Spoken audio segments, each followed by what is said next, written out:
Bismillah, Assalamualaikum warahmatullahi wabarakatuh. Alhamdulillah, wassalatu wassalamu ala rasulillah wa ala alihi wa ashabihi wa mawalah. Ashhadu an la ilaha illallah wahdahu la syarikalah wa ashhadu anna muhammadan abduhu wa rasuluhu wa safiyyuhu fi khalqih. Ballagha ar-risalata wa addal amanah wa nasaha al-ummah wa jahada fillahi haqqa jihadih hatta tarakana 'ala an-nahjatil bayda lailuha kanahariha la yazighu anha illa halik.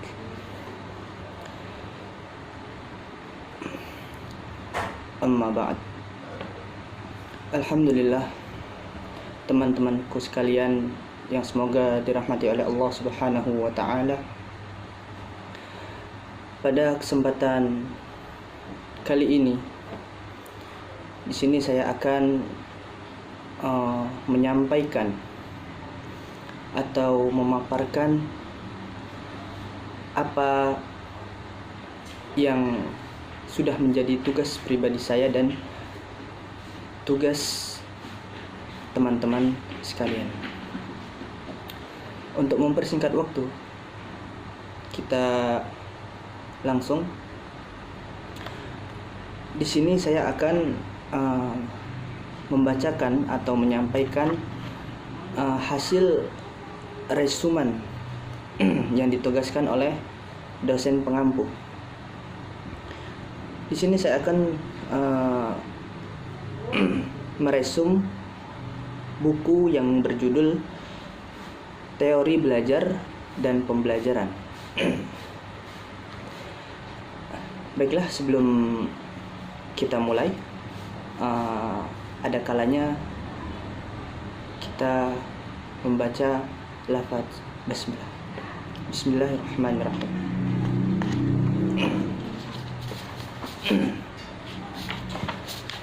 Di sini yang pertama,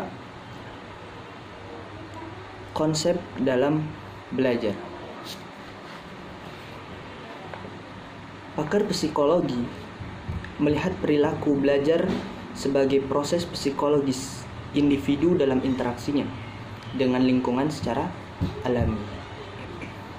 Sedangkan pakar pendidikan melihat perilaku belajar sebagai proses psikologis pedagogik yang ditandai dengan adanya interaksi individu dengan lingkungan belajar yang disengaja diciptakan. Apa sih pengertian belajar yang cukup komprehensif?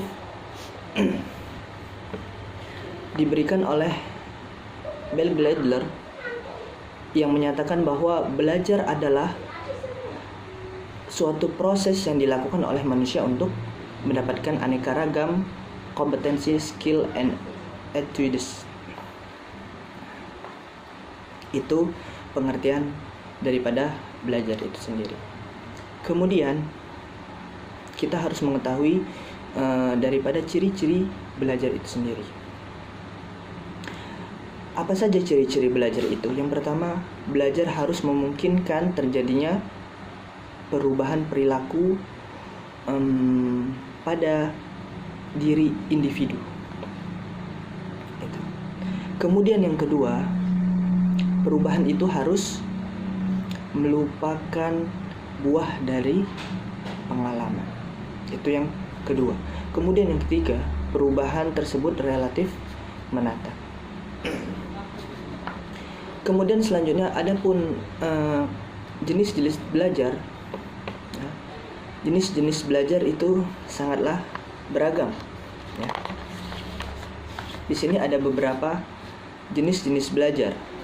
Yang pertama itu adalah belajar isyarat, ya, atau dikenal dengan signal learning.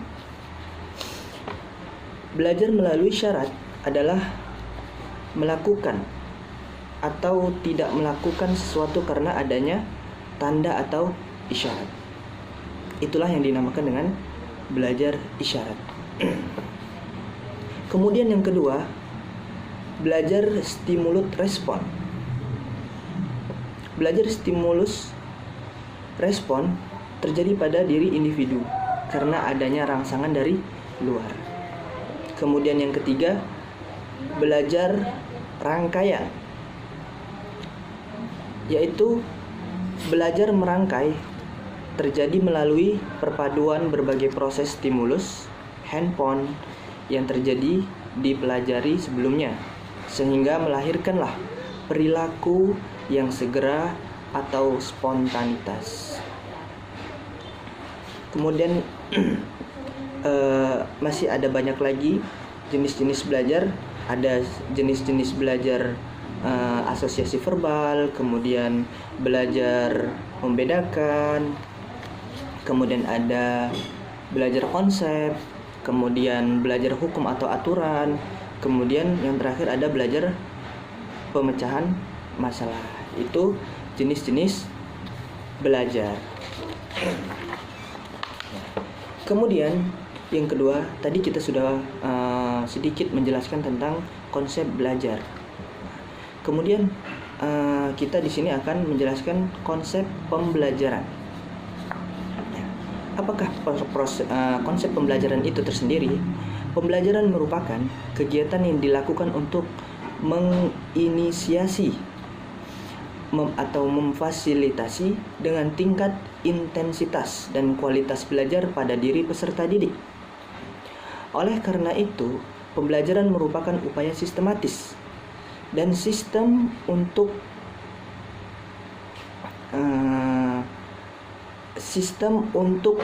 menginisiasi, memfasilitasi tadi dan meningkatkan proses belajar.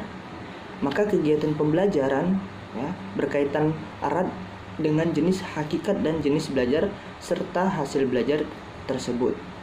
Jadi itulah pengertian daripada konsep pembelajaran. Adapun jenis-jenis belajar tersebut dengan pembelajaran yang harus kita kembangkan, yang pertama itu adalah pembelajaran berorientasi pada proses belajar isyarat.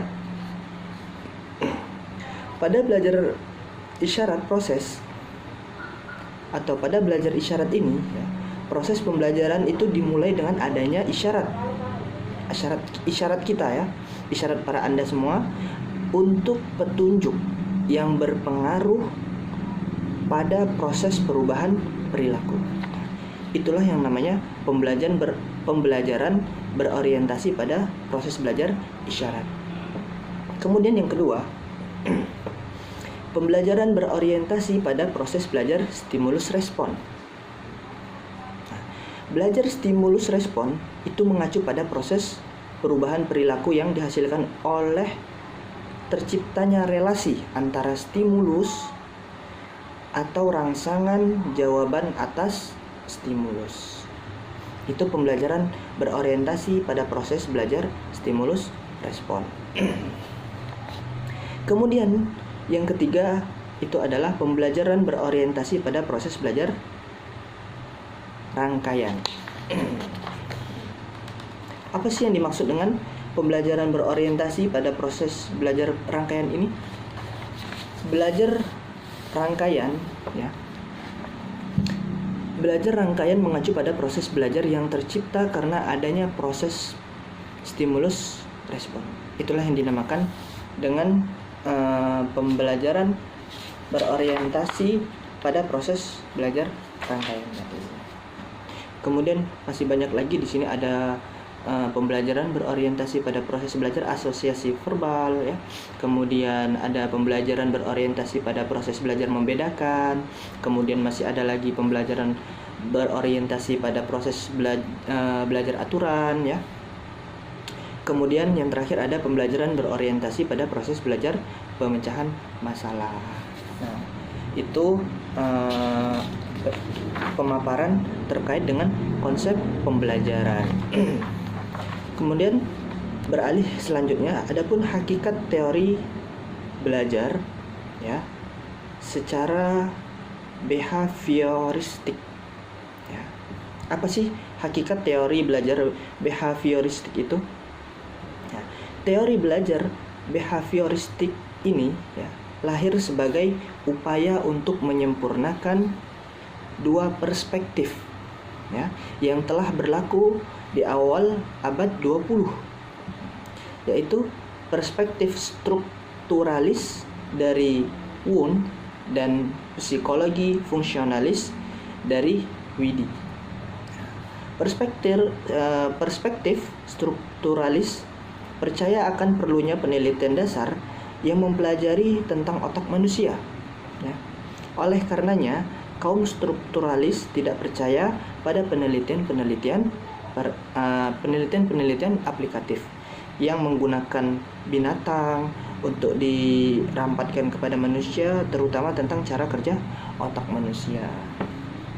Nah, itu hakikat belajar daripada behavioristik ya. Behavioristik.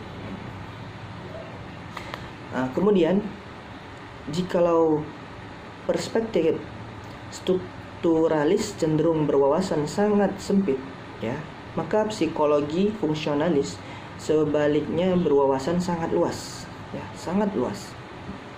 Dalam keluasan ini para ahli psikologi fungsionalis menyatakan perlu adanya kajian tentang proses kemudian mental dan tubuh manusia. Namun demikian ya, justru dengan keluasan ini psikologis fungsionalis dirasakan menjadi kurang fokus dan tidak terorganisasi dengan baik.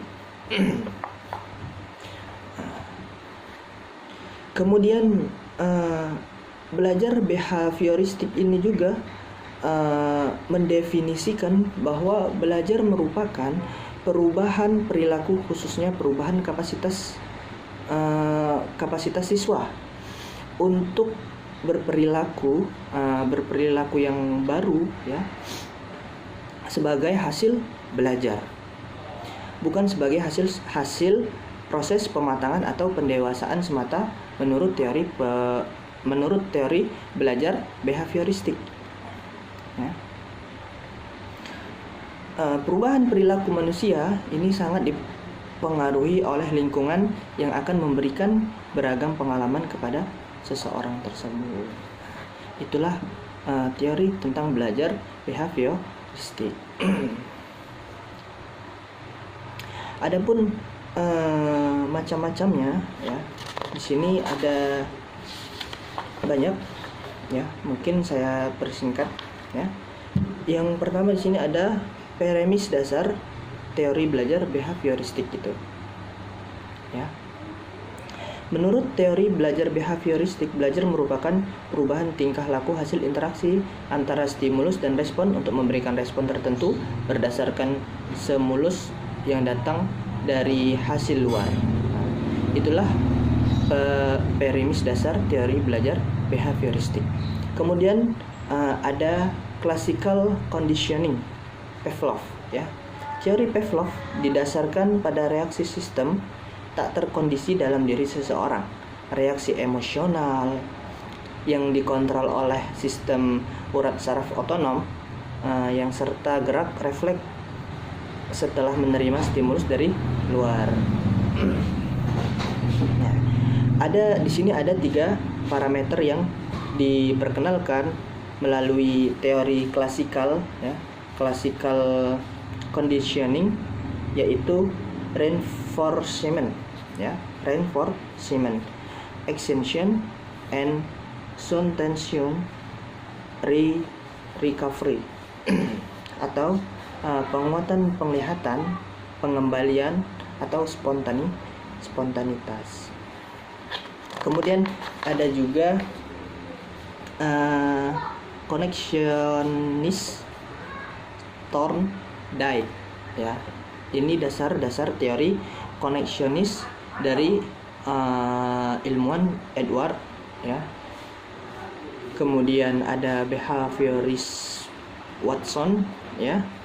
Menurut ilmuwan Watson, stimulus dan respon yang menjadi konsep dasar dalam teori perilaku pada umumnya haruslah berbentuk tingkah laku yang dapat diamati dengan demikian.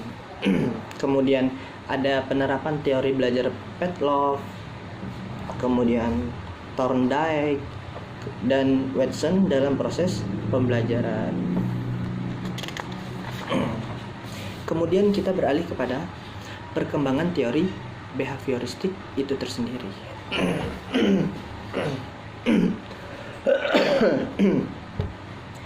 Oke teman-teman sekalian, perkembangan teori behavioristik. Yang pertama itu ada teori sistematik behavior ya, Clark Hull.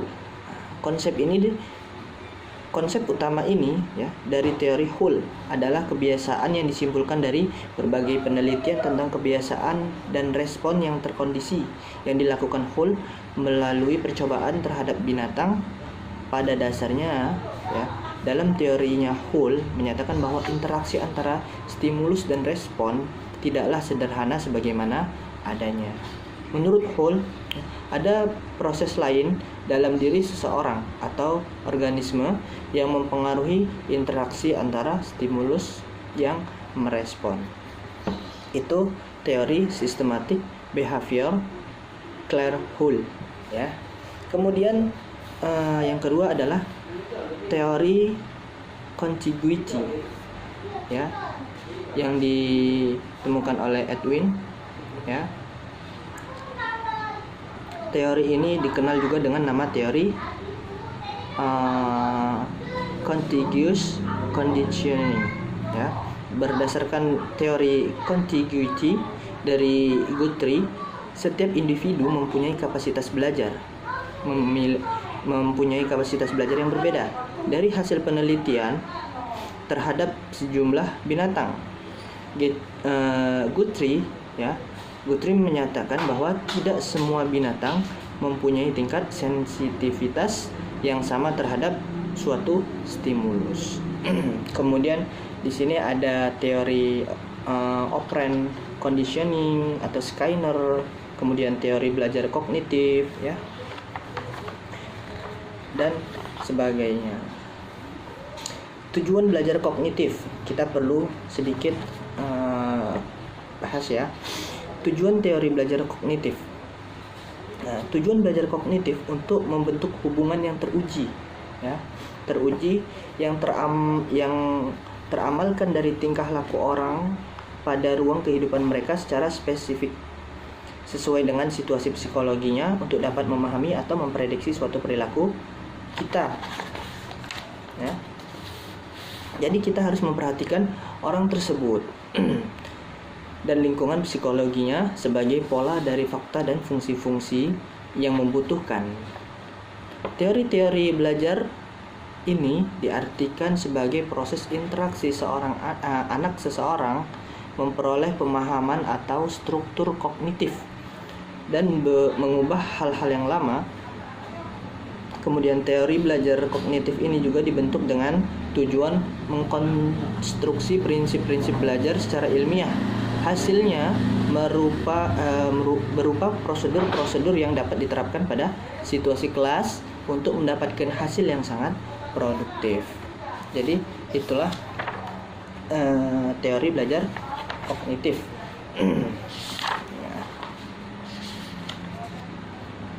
Kemudian di sini ada model teori belajar Banner dan Ausubel ya. Prinsip-prinsip belajar Brunner ya. Brunner itu memiliki 3 proses ya. Yang pertama itu proses perolehan informasi baru, kemudian mentransformasikan informasi yang diterima, kemudian relevansi dan ketepatan pengetahuan. Perolehan informasi baru dapat terjadi melalui kegiatan membaca, mendengar penjelasan guru mengenai materi yang diajarkan, atau melihat video visual dan lain-lainnya. Nah, kemudian